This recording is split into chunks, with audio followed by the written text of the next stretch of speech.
Hey guys, welcome back to JBSAQUATICS. Today we're diving into one of the most iconic cichlids in the hobby, the Jack Dempsey.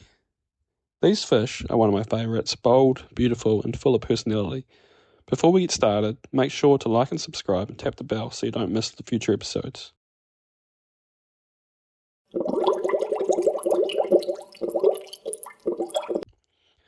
Alrighty, so where they're from, Central America, found in slow-moving rivers and lakes across Mexico, Honduras and Guatemala. They thrive in warm, slightly acidic water and prefer tanks with plenty of structure, rocks, driftwood, and hiding spots. In terms of a substrate, sand or gravel is fine.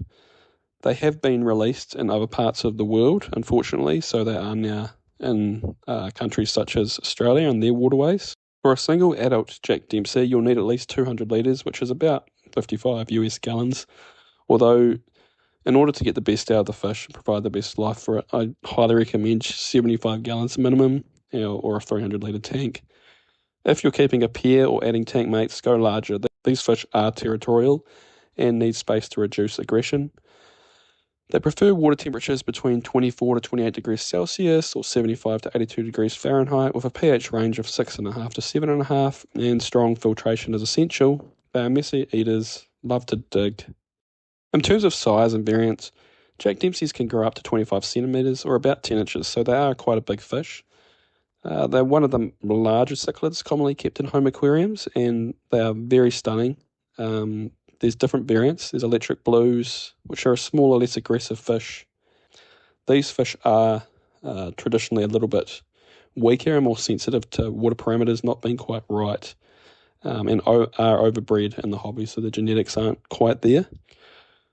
Both types are striking, so the standard Jack Dempsey tends to be more robust and territorial, but also can colour up, particularly the males. Males are typically larger, more colourful and have longer pointed dorsal and anal fins. Females are smaller with rounder fins and less intense coloration, although during breeding, females often darken up and show bright blue sheen on their gill plates, which I'll show you just now. It's quite obvious the difference between a male and a female, so just something to be mindful when you are purchasing one, that you are generally best to go for a female if you've got a community tank, as the males tend to be highly aggressive, and if you have something like neons or glow light tetras or any sort of smaller minnow tetra fish, in my experience they do go missing in the middle of the night, so not something I would advise. Why are they called the Jack Dempsey?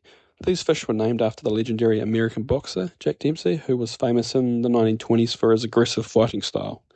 So that kind of tells you what these fish are like. It's a fitting name. These cichlids are tough, territorial, and not afraid to stand their ground, especially when protecting their fry.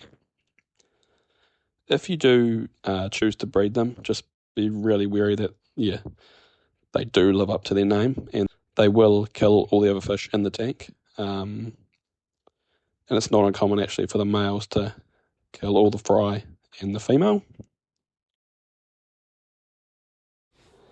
Jack Dempsey fish can live up to 8 to 10 years, so they are quite a commitment, but with excellent care, some individuals can live to 12 years. So you can end up with some Jack Dempseys that are actually moderately peaceful. Like any cichlid, it just depends on the temperament of the fish.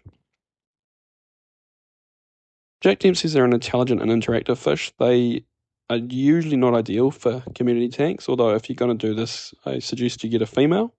You need to choose fish that can hold their own, as these fish will bully, and as they get bigger and mature, they tend to become very territorial. But that's a quick guide to Jack Dempseys. I highly recommend buying them. They are stunning. Like whenever people come around to my house and have a look at them, they just go, wow, what's that? They're absolutely amazing looking fish. But if you've got any questions or want to share your setup, drop a comment below, and don't forget to like and subscribe and check out the rest of the Fish 101 series.